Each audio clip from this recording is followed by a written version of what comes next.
Hello friends, welcome to जनसंचार achievers. My Rajat Sharma. आज की इस वीडियो में हम बात करेंगे एथिक्स इन एडवर्टाइजिंग के बारे में। Ethics are moral principles and values that govern the actions and decisions of an individual group.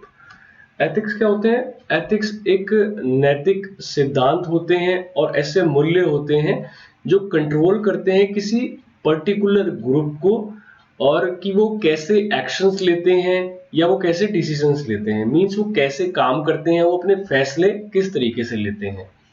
Ethics is a choice between good and bad, between right and wrong. जो ethic है वो choice है।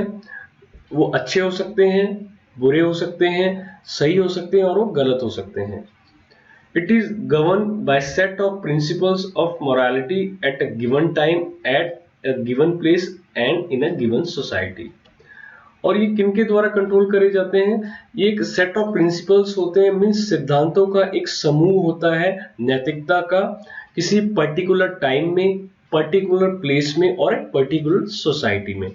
It means कि इसमें देखा जाता है कि एक गिवन सोसाइटी है, एक पर्टिकुलर समाज है, एक स्थान है और एक समय है। उसके हिसाब से जो भी पर्टिकुलर ऑर्गेनाइजेशन काम कर रही है, उसको कैसे कंट्रोल करते हैं, वो एक कौन करता है? वो एथिक्स करते हैं। A particular action may be with in the law and still not be ethical. Target marketing is a good example for this. कोई भी एक पर्टिकुलर एक्शन वो लॉ के हिसाब से ठीक हो सकता है, बट उसका ये मतलब नहीं है कि अगर वो लॉफुल है, अगर वो लॉ के हिसाब से ठीक है तो वो एथिकल है। जैसे जो टारगेट मार्केटिंग है, इसका एक गुड एग्जांपल है। There is no law to restrict tobacco companies from promoting their brands to African and American, though it is in India but for Doordarshan only. जैसे कि जो टोबैको कंपनीज हैं, वो जो अपना प्रोडक्ट्स प्रमोट करती हैं, उनका कोई मींस रेस्ट्रिक्शन नहीं है अफ्रीका और अमेरिका में। इंडिया में है बट केवल वो दूरदर्शन के लिए है। Advertisements promoting permissiveness and objectifying women are heavily criticized in the society. कुछ ऐसी एडवर्टीजमेंट होती हैं जो ये दिखाती हैं कि जो विमेन है उनको बहुत मीन्स फ्रीडम दे रखी है, वो अप टू डेट हैं, वो मेन के साथ बराबर काम कर रही हैं, उनको डिसीजन लेने की पावर है। और कुछ एडवर्टीजमेंट्स में उनको ऑब्जेक्टिफाई करा जाता है, मीन्स एज ए ऑब्जेक्ट के रूप में उनको यूज करा जाता है कि वो कुछ प्रोडक्ट बेच रही हैं या उनके क्या सरकमस्टेंसेस हैं। तो इस तरह की जो एड्स होती हैं उनको सोसाइटी में, समाज में क्रिटिसाइज करा जाता है। In today's competitive and buyers market and advertisement have to be truthful and ethical. जो आज का कॉम्पिटिटिव समय चल रहा है, कंपटीशन का टाइम है, जो बायर्स की मार्केट है, तो उसमें क्या होता है, जो एडवर्टीजमेंट को सच्चाई दिखानी चाहिए और एथिकल होना चाहिए, मींस वो मॉरली गुड होना चाहिए। If an advertisement is misleading, the credibility of the organization is lost. यदि कोई एडवर्टीजमेंट विज्ञापन मिसलीडिंग होगा, मींस वो अपने पास से डाइवर्ट कर रहा होगा, तो जो साख होगी किसी भी ऑर्गेनाइजेशन की वो खराब हो जाएगी या उसको वो खो देंगे। To view the truth in advertisement, it has to be seen from customers point of view rather than from legal point. अगर आप किसी भी एड की सच्चाई देखना चाहते हैं तो आपको उसको कंज्यूमर के नजरिए से देखना होगा, बजाय कि लीगल पॉइंट के। अब हम कुछ गाइडलाइंस देख लेते हैं जो advertising standard council of India के द्वारा दी गई है। इसमें बेसिकली 4 चैप्टर हैं जो डिफरेंट पे डील करते हैं। मैंने यहाँ बहुत शॉर्ट में बताया, अगर आप इसको डिटेल में पढ़ना चाहते हैं तो आप advertising standard council of India की जो वेबसाइट है उससे उसको आप डिटेल में वहां से पढ़ सकते हैं। इसमें फर्स्ट चैप्टर क्या बताता है, वो प्रिंसिपल्स के बारे में है कि honest representation, truthful and honest to consumer and competitors. कि मीन्स जो रिप्रेजेंटेशन होना चाहिए एडवर्टीजमेंट्स का वो ट्रुथफुल होना चाहिए, और जो कंज्यूमर है या जो कॉम्पिटिटर है उनके प्रति सच्चाई होनी चाहिए। Non offensive to public within the bounds of generally accepted standards of public decency. जो भी एडवर्टीजमेंट है वो जो सामाजिक दायरे में होनी चाहिए, उसमें डिसेंसी होनी चाहिए, कोई वल्गैरिटी नहीं होनी चाहिए, और जो सामाजिक दायरा है उसके हिसाब से होनी चाहिए। थर्ड है against harmful product situation, not used indiscriminately for the promotion of products hazardous or harmful to society or to individuals, particularly minors, to degree unacceptable to society at large।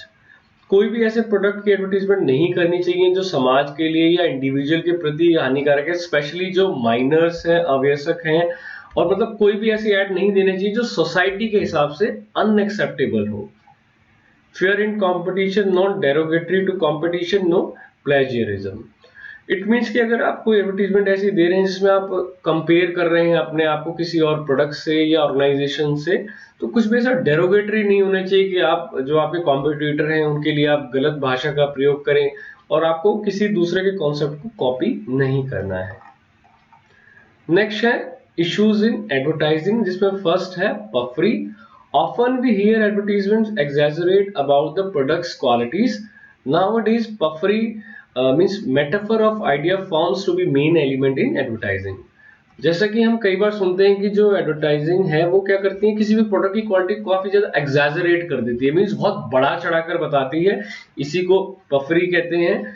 जो पफरी है आजकल मेन एलिमेंट बन गया advertising का।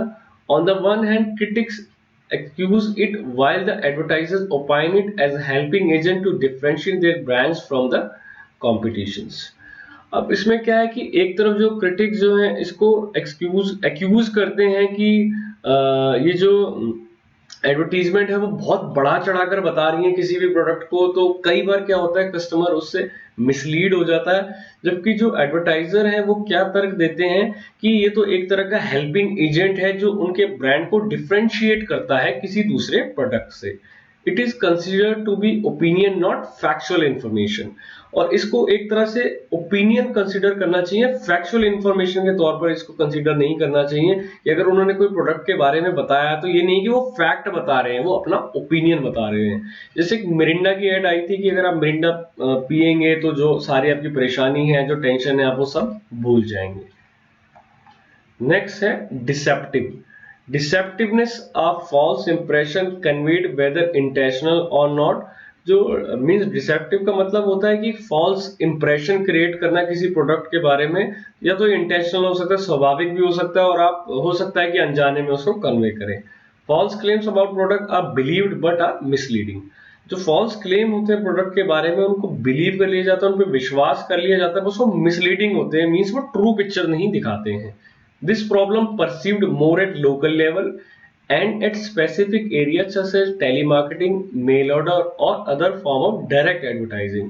और ये जो problem persist करती है ज्यादातर लोकल लेवल पे परसिस्ट करती है, और किसी स्पेसिफिक एरिया में, जैसे टेलीमार्केटिंग हो गया, मेल ऑर्डर हो गया, और जो भी डायरेक्ट एडवर्टाइजिंग के प्लेटफॉर्म होते हैं वहां पर। नेक्स्ट है offensive. Major complaint regarding advertisements are offensive and tasteless. जो ज्यादातर कंप्लेंट आती है एडवर्टीजमेंट के बारे में वो ये आती है कि वो ऑफेंसिव है और टेस्टलेस है, मींस कि ऑफेंडेड है, वो एड्स ऐसी है जिससे दूसरों को तकलीफ हो रही है, और टेस्टलेस है। Taste is subjective and also changes with time. जो चेंज है जो एक ये सब्जेक्टिव मैटर है, मींस कि किसी एक पर्सन को हो सकता है कि वो ऐड अच्छी लगे, और हो सकता है कि दूसरे पर्सन को अच्छी ना लगे, और ये जो टेस्ट है वो समय के हिसाब से चेंज होता रहता है। Consumers can be offended in number of ways. जो कस्टमर्स हैं या जो कंज्यूमर हैं वो काफी तरीके से ऑफेंडेड हो सकते हैं उस ऐड से, मींस वो ऐड उनको कई तरीके से अच्छी नहीं लग सकती। जैसे कि the advertisement for products like contraceptive और personal hygiene are not accessible to some customers. जैसे कि कॉन्ट्रासेप्टिव्स के कुछ एडवर्टीजमेंट आती हैं, कुछ पर्सनल हाइजीन की आती हैं, वो कुछ कस्टमर्स को अच्छी नहीं लग सकती, या जो उनको दिखाने का तरीका है वो पसंद उन्हें नहीं आ सकता। Creates materialistic demand. Advertisements create fantasies for customers, means की जो एडवर्टीजमेंट है वो सपनों वाली दुनिया में उनको ले जाती है। Some people crave for material possession and some for culture and spiritual enhancement.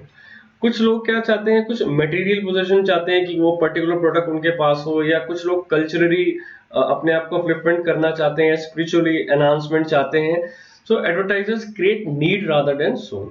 Advertiser क्या करते हैं, एक नीड क्रिएट कर देते हैं प्रोडक्ट की, रादर देन केवल उनका काम ये नहीं कि वो प्रोडक्ट को दिखा रहे हैं या उसके बारे में इंफॉर्मेशन दे रहे हैं, वो उस प्रोडक्ट की नीड को क्रिएट करते हैं ऑडियंस के बीच में। Surrounds customers with image of good life. अब वो क्या करते हैं, कस्टमर को एक तरह से उसको घेर लेते हैं कि ये प्रोडक्ट आप यूज करोगे तो आपकी लाइफ बहुत अच्छी हो जाएगी। Portray these possessions at symbol of status. और वो ऐसा पोर्ट्रे कर देते हैं कि अगर आप उस प्रोडक्ट को यूज नहीं करोगे तो आपका समाज में अच्छा स्टेटस नहीं बन पाएगा। तो वो इतना मीन्स पहले तो प्रोडक्ट की नीड को क्रिएट करेंगे, फिर आपको मोटिवेट करेंगे कि आप उस प्रोडक्ट को परचेज करें ताकि समाज में आपका एक अच्छा स्टेटस बने। नेक्स्ट है makes people buy things not needed. It creates artificial needs, they play with customers emotions. और एडवर्टाइजर क्या करते हैं, ये आर्टिफिशियल नीड को क्रिएट करते हैं, मींस कृत्रिम नीड को क्रिएट करते हैं कि उस चीज की हो सकता है आपको जेन्युइनली आवश्यकता नहीं है, लेकिन वो उस नीड को क्रिएट कर देते हैं और कस्टमर्स के इमोशंस के साथ वो खेलते हैं। क्रिटिक्स से persuasive advertising foster discontent among customers and encourage them to purchase product and services to solve deeper problems. अब क्रिटिक क्या कहते हैं कि जो एडवर्टाइजमेंट्स होती है एक तरह से डिसकंटेंट पैदा कर देते हैं, कस्टमर्स को कोई डिस्टरबेंस पैदा कर देते हैं और उनको एनकरेज करते हैं कि वो उस प्रोडक्ट को परचेज करें ताकि जो उनकी प्रॉब्लम जो उनके द्वारा क्रिएट करी गई है उसको वो सॉल्व कर सकें। नेक्स्ट है stereotype. Advertising is often criticized for creating stereotypes, though portray of women, ethnic minorities and other groups. Advertisement को काफी बार क्रिटिसाइज करा जाता है कि ये एक तरह के स्टीरियोटाइप बनाते हैं, मींस की एक तरह की पर्टिकुलर धारणा बनाते हैं किसी ग्रुप के प्रति, जैसे विमेन का पोर्ट्रेल करेंगे, कुछ एथनिक माइनॉरिटीज का कि वो किस तरह से व्यवहार करते हैं, या कुछ अलग ग्रुप का। It involves presenting a group of people in pattern that lakhs their individual image. अभी क्या करते हैं, ये किसी भी पर्टिकुलर ग्रुप ऑफ पीपल को एक खास पैटर्न में शो करते हैं कि उनकी कुछ इंडिविजुअल इमेज नहीं है, वो ग्रुप वाइज काम करते हैं। Like South Indian peoples are intellectual, Punjabis are boisterous, mother in law and daughter in law always fight. जैसे जो साउथ इंडियन होते हैं वो इंटेलिजेंट होते हैं, जो पंजाबीज होते हैं काफी चेयरफुल होते हैं, और जो सास और बहू है इंडिया में वो हमेशा फाइट करती रहती है। सो फ्रेंड्स, आज की वीडियो में इतना ही। होप आपको ये वीडियो अच्छी लगी हो। अगर आपको वीडियो अच्छी लगी हो तो please like, share and subscribe जनसंचार अचीवर्स। Thank you.